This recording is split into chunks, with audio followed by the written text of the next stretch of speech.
Hello and welcome to The Price of Music, the show that looks at the money behind the music industry with me, Steve Lamack, and Music Allies Head of Insight, Stuart Dredge. The big question this week, Stuart, how were the Black Crows? Do you know, we got a tweet, someone saying they were great. They were really good. They were great, actually. But do you want to hear my Stuart leaves gig early story, which has become the tale of my life?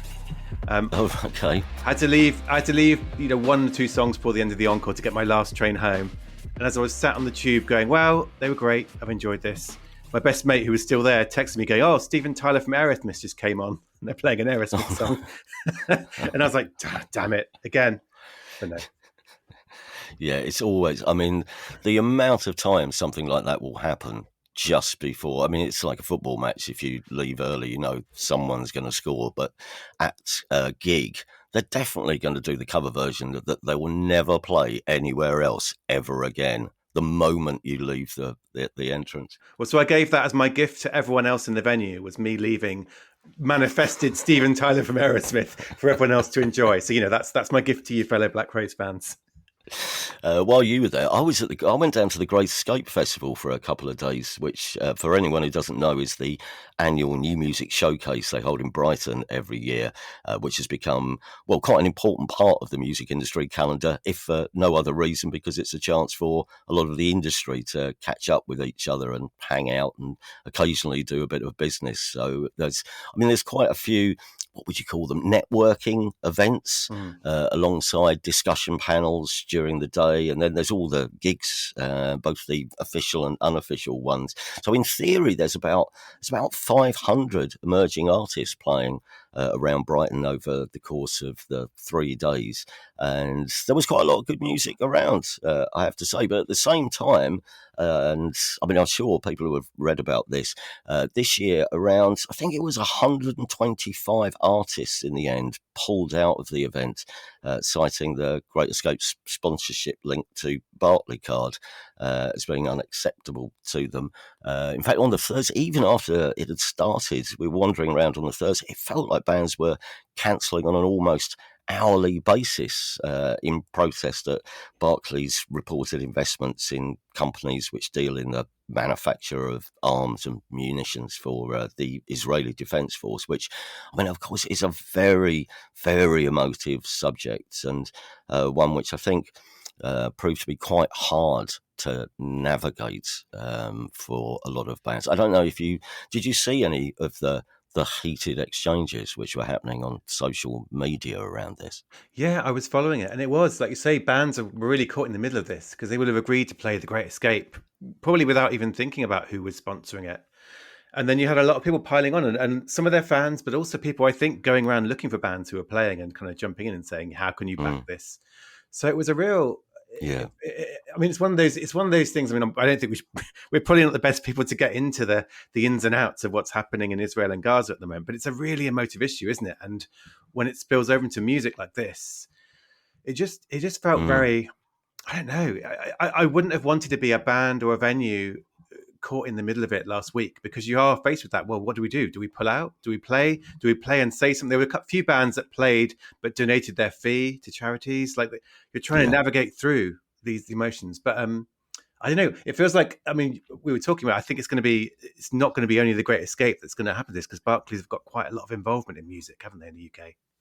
Yeah, this is because it's part of, it's part of a much bigger ongoing deal. Obviously, it's not The Great Escape having done a deal with Barclays. It's part of a deal which the promoters Live Nation did with Barclays, which also involves a number of other festivals. So during the course of the summer, there's Latitude. I think actually on the poster it'll say, if it's the same as last year, Barclaycard presents Latitude Festival. So there's Latitude, Download. I think Camp Festival is one of them. Isle of Wight Festival. The list is pretty long. So I imagine Live Nation and all the festivals under this umbrella we'll all be watching the socials very closely over the next few months to see whether this Boycott Barclays campaign continues or gains any more traction. I really don't know what's going to happen. I don't think anyone does probably at the moment. But it was a good festival and some good performances, and we saw some interesting new stuff. And I think a bit of business probably did get done somewhere along the line. But I suppose it also what it has done is brought the subject of sponsorship in live music right back to the forefront of the news again. I mean, I'd love to know how much the Barclays deal is worth for sponsoring all these festivals. But of course, this comes off the back of, first there was South by Southwest and its connections to the American military, now the Great Escape. And I suppose in a completely different way, how sponsorship can backfire in the press if you take into account the Co-op and their sponsorship of Co-op Live, which is a story which we'll get to later. But to start this week, major label Sony Music has written to more than 700 AI music companies, warning them not to use its music to train their AI models. 700 companies. First of all, I didn't know there were 700 different AI companies, but this is a very concerted campaign then from Sony saying, hands off our music. It is. It sent a shiver down my spine of, God, is this so many companies I need to be writing about? Because I've heard of a few.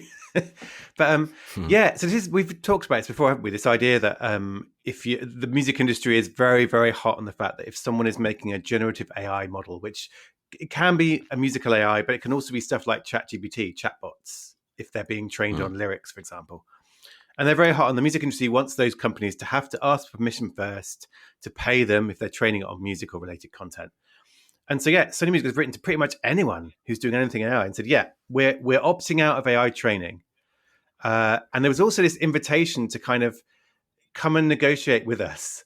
But that invitation was accompanied by and by the way, with a deadline of late this month, tell us if you've already trained on our stuff and what you've trained on and how you did it. So it's kind of like that whole fist in a velvet glove thing. Like they're inviting them to come and negotiate while making quite menacing noises about, well, if you don't, something. I mean, I actually wrote an article about this, and I called it like an or what moment for the music industry, because I think so far labels and people have been saying, right, you can't train on our stuff without permission. And in a way, the response from the AI industry could be, or what? What are you going to do if we do? Because there's no one, the law is unclear. And this is Sony Music saying, well, this is what the or what is. We're going to kind of come after you if you don't come and talk.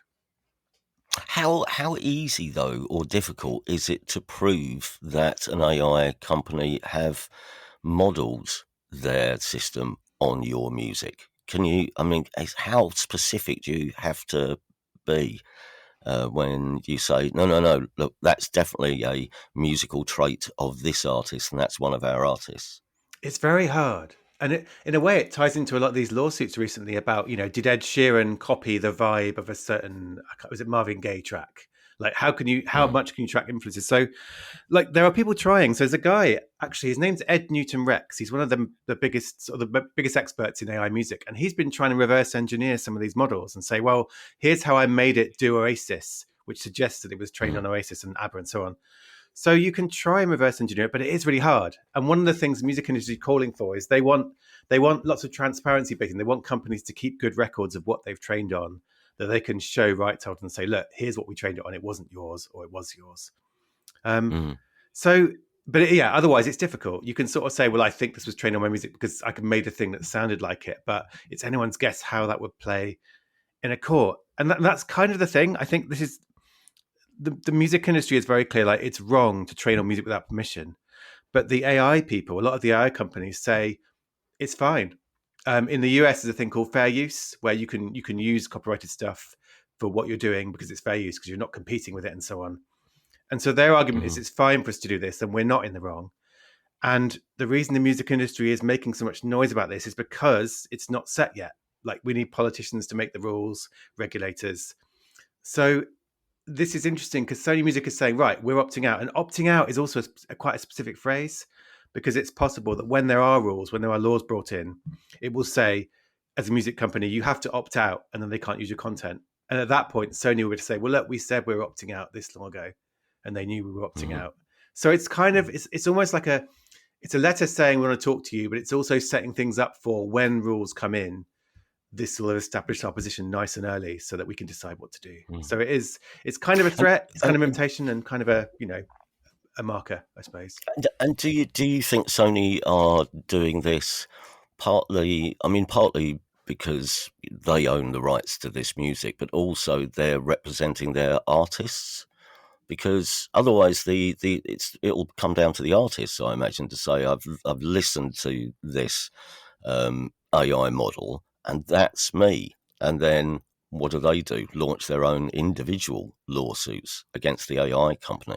Well, that's it. And if you're an artist, you don't want to be suing a big AI company with bigger lawyers than you. But yeah, I mean, this is the other thing I was trying to write about quite sensitively, because Sony is saying, "Oi, you have to ask our permission before you train in our music in our catalog from our artists."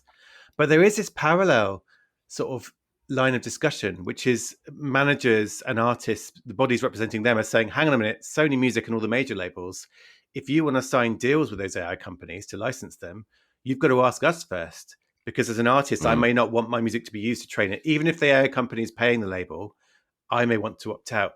So there's kind of this two-way debate about permission. Like, permission is between the AI companies and the labels, but it may also be between the labels and the artists.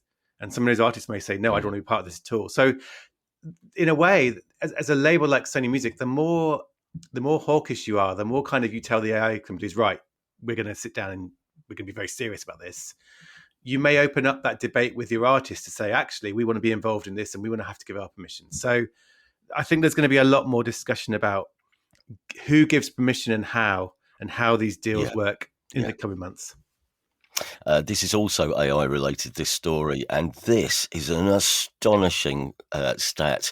I would suggest any musician or even music fan, I'd be sitting down at this point, because Udio, one of the most popular AI music tools to have emerged recently, is already helping its users spit out 10 songs a second.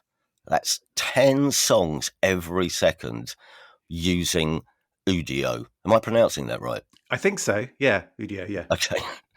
So Udio, so Udio is facilitating an absolute deluge of music already, and this can only increase, can it? It's true. Although I do want to get musicians to sit down now and relax a bit more, because there is some kind of context to this. So yeah, this Right. was Okay. so Udio. We reported its launch recently. It's one of the it's one of the best in terms of quality and one of the most popular. And a music business worldwide had a stat. I think it was that they're creating 10 tracks a second and more than 6 million songs a week. Wow. But I've been using Udio, testing it out, and what you do is you type in a bunch of prompts, like Motown 60s girl group, whatever you want to create. You hit the create button, and it gives you 2 clips of like 30 seconds long each. And you listen to them and say, I Right. like that one, I'm going to extend that one. So I don't think it's 10 full tracks a second. I think it's like clips of music that it's making for people. And a lot of those, they'll go, I don't Okay. like that, create another one. So in a way, it's like someone in a studio creating beats and fiddling around with riffs. You might do 20 riffs in a studio, but you end up using one in a song. So you haven't written 20 songs. So in that sense, it's one of those stats that's slightly misleading and makes everyone worry more than they should. But it does show that Right. it's being Okay. used a lot. But it is, I mean, it does point to the volume. Like an AI can churn out just so much stuff. And you can just go, don't like it again, don't like it again, and it keeps going. How did you get on using it? Yeah. Well, so Music Ally, who I work for, we had our own internal AI song contest, which was something we do every so often. We take a technology and we get the whole team to use it, and then we sit down and talk about what we learn. So we did this with AI, and I was using it, and I was. So it's one of the more controversial ones because people are worried about whether Udio is trained on the music without permission. So I was a bit like, I'm feeling a bit dodgy about this, but I used it. And I made this animal alphabet song, which I did send you. I don't know if you've got a chance to listen to it. I have listened to it. Yeah, you tell me how you made it, and then I'll give you my professional review. Okay. Oh God, it's like jukebox jury in live. So I wrote the lyrics. This is one thing that made me think I felt part of the process. I wrote some lyrics, and it's one of those songs where it's like A is for anteater, B is for baboon, like an alphabet animal song for you kids. And I wanted to make like a sort of 70s funk soul stomper. So I just played around with tags for a long time. Mm. And then I made 30 seconds with the first verse. Liked, if anyone got one liked, I then did it for the chorus, and you gradually extend it and extend it. And then I also did a theme for our song contest where I was trying to make it do ABBA. Which these services, they're kind of careful. You can't just type in do ABBA, like they won't let you use a title of an artist. So you have to do Swedish 1970s Eurovision, Europop, pop, and then things like tags like longing, close harmonies.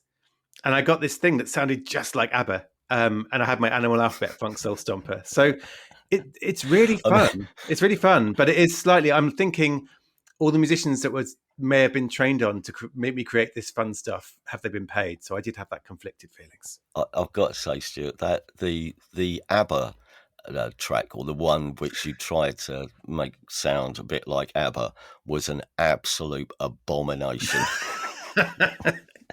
Do you remember? Do you remember? You might not be old enough. Do you remember a program called Not the 9 o'clock News? Yeah.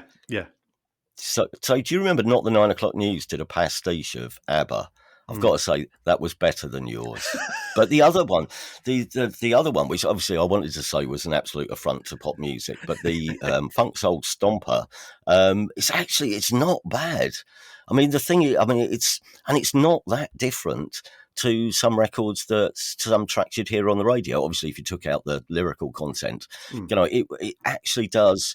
It does a pretty good job of what you intended it to be, which is a very stompy, funk soul tune, which has got a good hook to it, and it was pretty good. I mean, see, it doesn't move music forward. That's the thing, but it's very good at replicating what's gone before, and if that's all you need to do, then it does it fine, but it won't innovate. It will replicate, and That is the but thing. that's it's a replication of something which has gone before. It was pretty good and raised a smile. Well, that's the thing. And I think this is one reason I think people should be using, even the ones maybe where the music industry is not so keen on, we should be using them. Because if you've heard in a piece of AI music 6 months ago, it's 4 times as good now. It's really going fast. So like one of the reasons is to listen to this. But you're right. And to bring it back to a band I know you like, I was watching Idols on Later with Jules this week.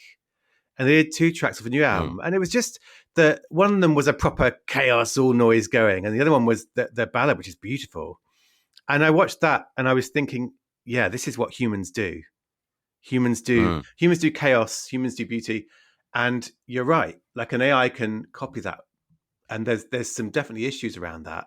But I do, even after having used these a lot, I still feel confident about what humans do brilliantly and how that connects to other humans. So in a way, making my own songs using AI has if anything, enhanced my respect for what humans can do.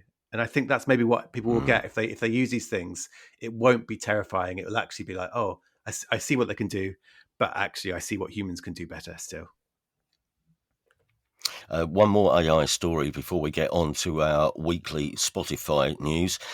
This is Google and YouTube have shown off their music AI sandbox, which has some big name artists testing out this new kit. Yeah. This is coming from like Google's AI division, DeepMind, and YouTube. And it's basically like a suite of tools. It's kind of like Udio, really, but for professional musicians. And they got Wyclef Jean, and they got Justin Tranter, who's like a top songwriter, an artist called Mark Rebier to test it out. And it's kind of that idea of, you type in text prompts, describe what you want it to make. You can include lyrics. You can put specific chords in. And they had Justin Tranter playing on the piano saying, I want this chord, type that in. And then it spits something out. And then as a musician, you can do stuff with that. You can put it in your software. You can kind of warp it and you can add things to it. And there's a glossy video and all musicians are going, this is brilliant. It's like a weird friend in the studio, like very, very positive. But what it said to me was there was a really clear pitch, which is like what we're doing with this technology as Google is we're making tools for human musicians to use. We're not making stuff to replace them. And there's actually an interview with Google's CEO that I was writing about this morning where he was saying this was a very clear decision. We haven't just released a musical AI for anyone to use. We've gone with artists first and we've said it's a tool for you. So that did say to me that even the biggest technology companies, they're aware of the sensitivities and Google's obviously gone, right, we don't want to just release a musical AI for anyone to do stuff. We're going to work with musicians first and we're going to pitch it as a tool for them to enhance their creativity. So you're going to see a lot more of that, I think, of these companies trying to almost trying to frame this as a positive thing rather than a replacement or terrifying. Our next story, and this is it's quite complex in a way. There's lots of different facets to this story. Although, once again, I ask, why would anyone want to be head of Spotify's comms? Because every week someone is finding something. Everyone's got a stick to beat Spotify with. Anyway, Spotify this week find themselves in a standoff with music publishers in America who are threatening to sue for copyright infringement.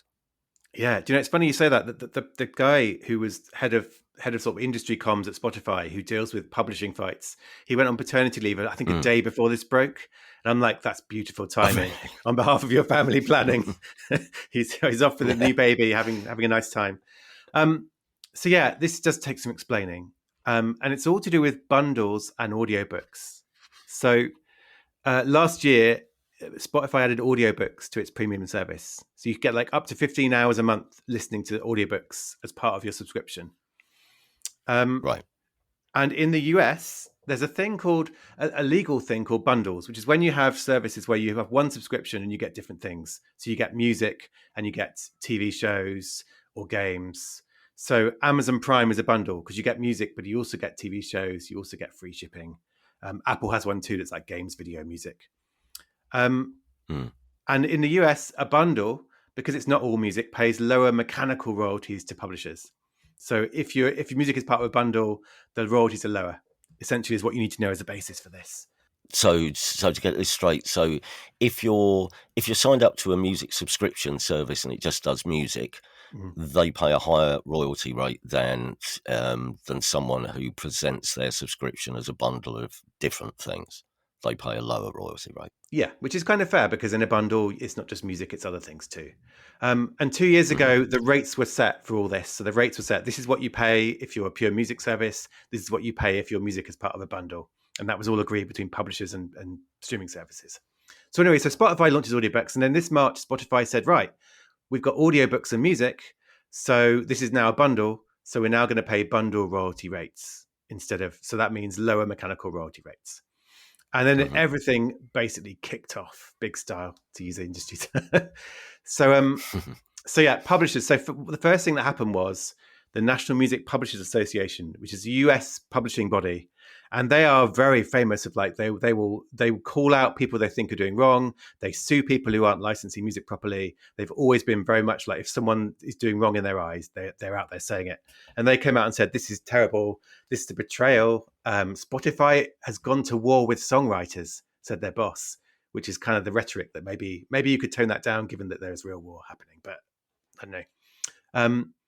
And so what they said was, first, they had no notice. Spotify just suddenly said, it's a bundle now, we're paying low royalties, cheers.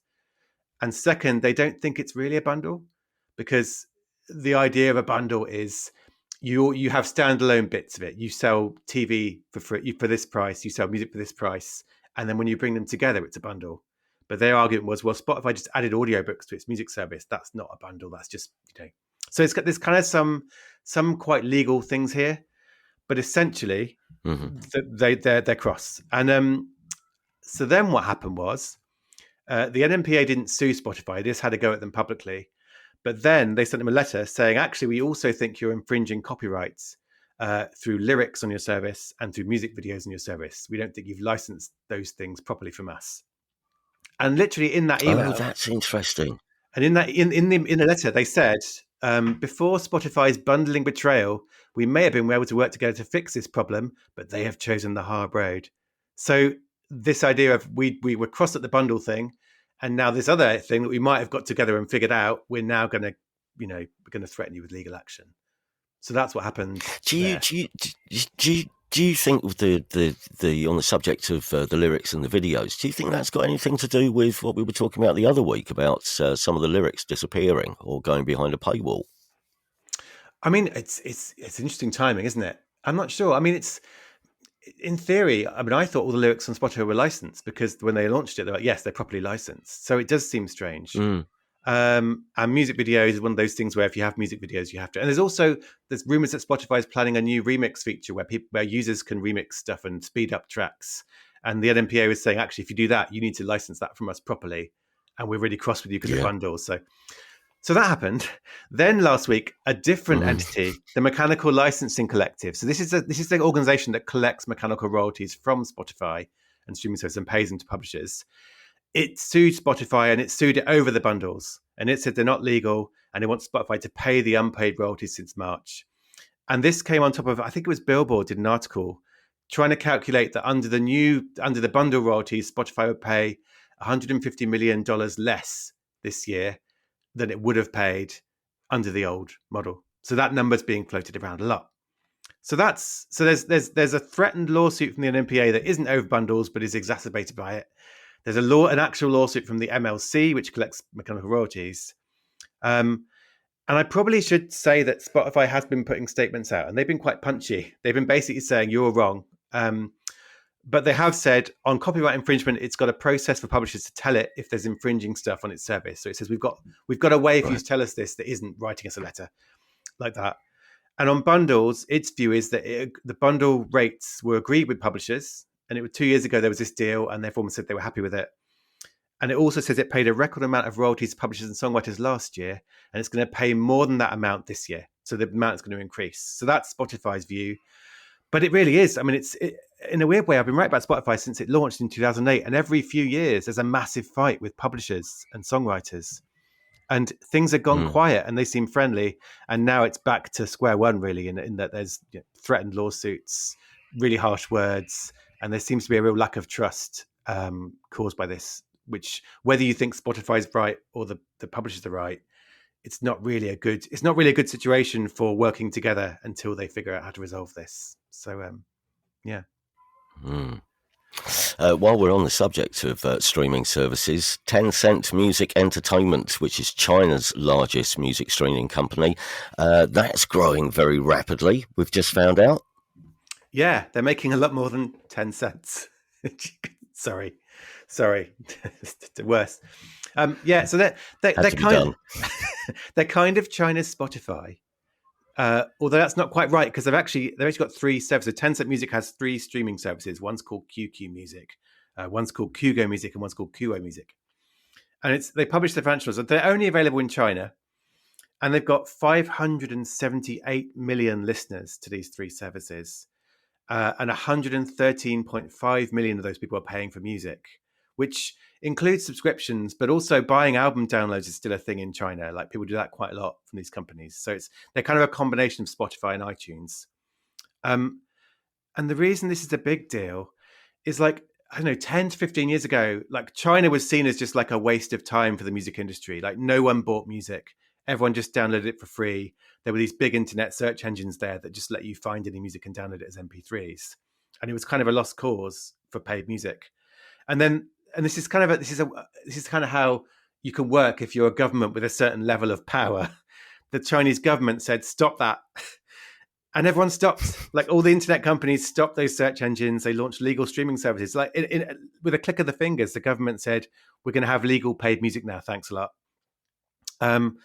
And then last year, according to the IFPI, the global labels body, China was the fastest growing recorded music market in the world. And it's now the fifth biggest in the world. It's only behind like the US, Japan, UK, and Germany. But now China's the fifth biggest. And Tencent Music is one of the biggest firms about that. And they've created this market for people paying for music, which is very positive for the music industry and for some of the artists who are, I mean, a lot of the music there is Chinese music, local music, but international artists do go, Taylor Swift sells loads of albums in China, for example. So it's something the music industry will be welcoming. Right. And finally, for this episode, it's been the whipping boy of top-tier live music for several weeks now, but Manchester's Co-op Live Arena finally opened last week after a series of postponements due to a variety of, what should we call them, teething problems.